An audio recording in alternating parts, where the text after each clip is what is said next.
Hi అండి, అందరికీ నమస్కారం. ఈ వీడియోలో మనం మహాశివరాత్రి రోజు శివ పూజ ఎలా చేయాలి, ఏ నియమాలు పాటించాలి, కలుషం అఖండ దీపం ఆనవాయితీ లేని వాళ్ళు సులభంగా పూజ ఎలా చేయాలి, అలాగే శివుడికి ఇష్టమైన నైవేద్యం, దీపం, ఉపవాసం, జాగరణ ఎలా చేయాలో ఇప్పుడు మనం వివరంగా తెలుసుకుందాం. ఈ వీడియోని స్కిప్ చేయకుండా ఫుల్గా చూడండి, మీకు అన్ని విషయాలు అర్థమవుతాయండి. ఫ్రెండ్స్, ఇప్పటివరకు ఎవరైతే మన ఛానల్ని సబ్స్క్రైబ్ చేసుకోలేదో వారు ముందుగా మన ఛానల్ని సబ్స్క్రైబ్ చేసి పక్కనే ఉన్న బెల్ ఐకాన్ని క్లిక్ చేయండి. నేను చేసే ప్రతి వీడియో మీకు నోటిఫికేషన్ రూపంలో ముందుగానే వస్తుంది. ముందుగా అందరికీ మహాశివరాత్రి శుభాకాంక్షలండి. శివుడి ఆజ్ఞ లేనిదే చీమైనా కుట్టదని చెప్తుంటారు. శివానుగ్రహం మనకు కలిగితేనే భోగ భాగ్యాలు, అష్ట ఐశ్వర్యాలు కలుగుతాయండి. ఆ పరమశివుడు లింగాకారంలో ఉద్భవించిన రోజే అండి మహాశివరాత్రి. లింగోద్భవం జరిగినది మాఘమాసంలో బహుళ పక్షంలో వచ్చే చతుర్దశి రోజు అండి. కాబట్టి ఆ రోజు మనం మహాశివరాత్రి పర్వదినాన్ని జరుపుకుంటాము. శివరాత్రి రోజున ఏ సమయంలో పూజ చేయాలి, నిశ్చిత కాలం ఏంటి అని విషయాలన్నింటి గురించి నేను నా ముందు వీడియోలో తెలియజేశానండి. ఆ వీడియో లింకును కింద డిస్క్రిప్షన్ బాక్స్లో ఇస్తాను. మీకు ఇంట్రెస్ట్ ఉంటే ఒకసారి చెక్ చేయండి. ఇప్పుడు మనం శివరాత్రి రోజు సులభంగా పూజ ఎలా చేయాలో తెలుసుకుందాం. శివరాత్రి రోజు ఉదయాన్నే నిద్రలేచి ఇల్లంతా శుభ్రం చేసి తలంటు స్నానం చేసి పూజ గదిని శుభ్రం చేసుకుని దేవత విగ్రహాలకి, ఫోటోలకి గంధం కుంకుమ బొట్లు పెట్టి పువ్వులతో అలంకరించి పూజ కోసం సిద్ధం చేసుకోవాలండి. శివరాత్రి పూజను పూజా మందిరంలో అయినా చేసుకోవచ్చండి, లేదంటే సపరేట్గా పీఠంను ఏర్పరచుకుని అయినా చేసుకోవచ్చు. మీరు సపరేట్గా పీఠంను ఏర్పాటు చేయాలి అనుకుంటే మీరు ఎక్కడైతే పూజ చేయాలి అనుకుంటున్నారో అక్కడ పసుపు నీటితో శుభ్రం చేసి బియ్యం పిండితో ముగ్గులు పెట్టి పసుపు కుంకుమ బొట్లు పెట్టి ఆ ముగ్గు మీద ఒక పీఠాన్ని ఏర్పరిచి ఆ పీఠం మీద తెలుపు రంగు వస్త్రాన్ని పరిచి ఆ వస్త్రం పైన బియ్యం పోసి బియ్యం మీద పార్వతీ పరమేశ్వరులు కలిసి ఉన్న ఫోటోని పెట్టుకోవాలి. ఒకవేళ మీ దగ్గర ఆ ఫోటో లేకుంటే శివ పరివారము, శివ కుటుంబము ఫోటో అనేది దొరుకుతుందండి. ఆ ఫోటోని పెట్టుకోండి. మీ ఇంట్లో శివలింగం ఉంటే శివలింగం పెట్టుకోవాలండి. శివలింగం లేని వాళ్ళు ఇలా ఫోటో పెట్టుకొని కూడా పూజ చేసుకోవచ్చండి. తర్వాత శివుడి ఫోటోకి చక్కగా గంధం కుంకుమ బొట్లు పెట్టి పువ్వులతో అలంకరించాలండి. అలంకరణ పూర్తయిన తర్వాత దీపారాధన కుందులను పెట్టుకోవాలి. మీ ఇంట్లో శివలింగం ఉంటే తప్పకుండా ఈరోజు అభిషేకం చేయాలండి. ఇంట్లో శివలింగం లేని వాళ్ళు కూడా ఎలా అభిషేకం చేయాలి అనేది మీకు నా తదుపరి వీడియోలో క్లియర్గా తెలియజేస్తానండి. ఆ వీడియో లింక్ను కూడా కింద డిస్క్రిప్షన్ బాక్స్లో ఇస్తానండి. మీకు ఇంట్రెస్ట్ ఉంటే ఒకసారి చెక్ చేయండి. ఈరోజు శివుడికి అభిషేకం చేస్తే శివానుగ్రహం తప్పకుండా కలుగుతుందండి. ఈ శివరాత్రి రోజు మన లింగ పురాణం ప్రకారం 5 నియమాలు తప్పకుండా పాటించాలి అని చెప్తారు. అందులో మొదటి నియమము అభిషేకము, రెండవ నియమము బిల్వ పత్రాలతో అర్చన, మూడవ నియమము జాగరణ, నాలుగవ నియమము ఉపవాసం అండి. ఐదవ నియమము శివనామ స్మరణ. ఈ 5 నియమాలను తప్పకుండా పాటిస్తే సాక్షాత్తుగా శివానుగ్రహం అనేది మనకు కలుగుతుందండి. మీకు ఇబ్బందులున్నా అన్నీ తొలగిపోతాయి.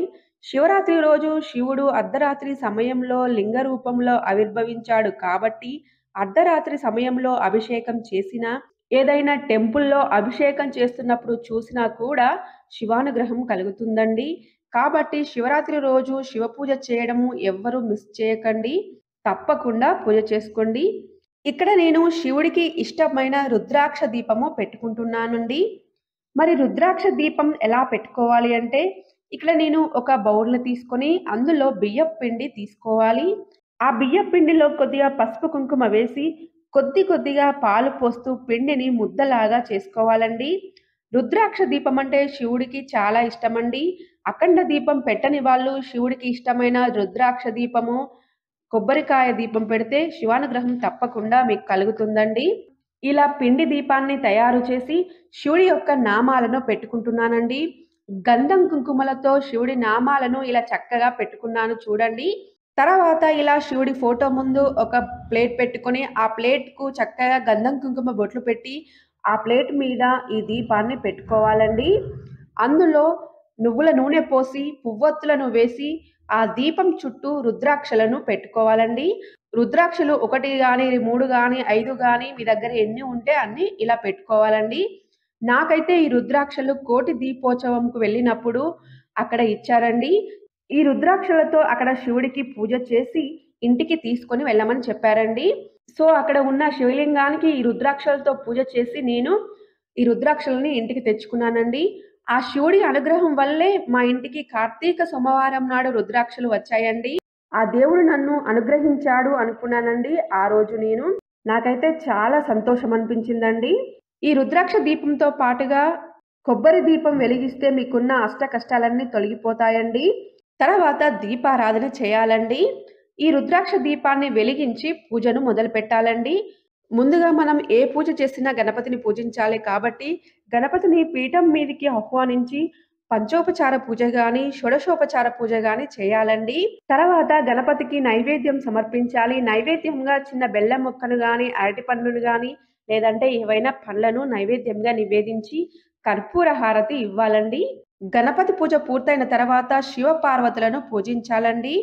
శివ పార్వతులను పీఠం మీదికి ఆహ్వానించి షోడశోపచార పూజ చేయాలండి. మాకు షోడశోపచార పూజ చేయడం రాదండి, ఈ మంత్రాలు చదవలేము అనుకునేవాళ్ళు శివపార్వతులను పీఠం మీదికి ఆహ్వానించి శివుడి యొక్క అష్టోత్తరము, లింగాష్టకము చదువుకుంటూ కూడా పువ్వులతో పూజ చేసుకోవచ్చండి. ఇక్కడ నేను శివపార్వతులను పీఠం మీదికి ఆహ్వానించి ఆర్ఘ్యపాద్యాలను సమర్పించి ఆచమనం చేశాను. తర్వాత పుష్పాలను, అక్షంతలను సమర్పించానండి. తర్వాత శివుడి యొక్క అష్టోత్తర శతనామావళి, లింగాష్టకము, రుద్రకము, నమకము ఇవన్నీ చదువుతూ తెలుపు రంగు పుష్పాలతో పూజ చేయాలండి. లేదంటే బిల్వ పత్రాలతో పూజ చేయండి. బిల్వ పత్రాలు లేకుంటే తెలుపు రంగు పుష్పాలతో గాని, తెలుపు రంగు అక్షంతలతో గాని పూజ చేసినా మంచి ఫలితం ఉంటుంది. ఎందుకంటే శివుడికి తెలుపు రంగు పుష్పాలంటే చాలా ఇష్టమండి. శివ పూజ పూర్తయిన తర్వాత పార్వతీదేవి యొక్క అష్టోత్తరము కూడా చదువుకోవాలి. అలాగే సాక్షాత్తుగా పార్వతీదేవి స్వరూపమైన అన్నపూర్ణాదేవి యొక్క అష్టోత్తరం చదువుతూ పూజ చేయాలండి. మీకు కుదిరితే ఈరోజు పూజలో శివ పురాణం, లింగ పురాణం చదివితే చాలా మంచిదండి. జాగరణ చేసేవాళ్ళు ఈ పురాణాలు చదువుతూ జాగరణ చేస్తే మంచి ఫలితమైతే కలుగుతుందండి. చివరగా దీపధూప నైవేద్యాలను సమర్పించాలండి. శివరాత్రి రోజు మీకు ఎన్ని వీలైతే అన్ని పండ్లను నైవేద్యంగా సమర్పించండి. ఈరోజు పండ్లు, కందగడ్డలు అంటే స్వీట్ పొటాటోస్, మొక్కజొన్న పొత్తులు శివరాత్రి పూజలో నైవేద్యంగా పెడతారండి. శివరాత్రి రోజు తప్పకుండా కందగడ్డ తినాలి అని పెద్దలు చెప్తుంటారు. అసలు ఎందుకు చెప్తారో దాని నాకు రీజన్ అయితే తెలియదండి. కానీ తినాలి అని అయితే చెప్తుంటారు. తర్వాత శివుడికి కర్పూర హారతి ఇచ్చి మంత్రపుష్పం సమర్పించాలండి. ఇలా అఖండ దీపం, కలుషం లేకున్నా కూడా సింపుల్‌గా పూజ చేసి శివానుగ్రహాన్ని పొందండి. తర్వాత చేతిలో కొన్ని అక్షంతలను, పువ్వులను తీసుకొని పూజలో ఏమైనా తప్పు ఉంటే క్షమించమని శివపార్వతుల ఫోటో ముందు పువ్వులను, అక్షంతలను వేసి వారికి నమస్కరించండి. ఇలా అఖండ దీపం, కలశం లేకున్నా కూడా సింపుల్‌గా పూజ చేసుకొని శివానుగ్రహాన్ని పొందండి.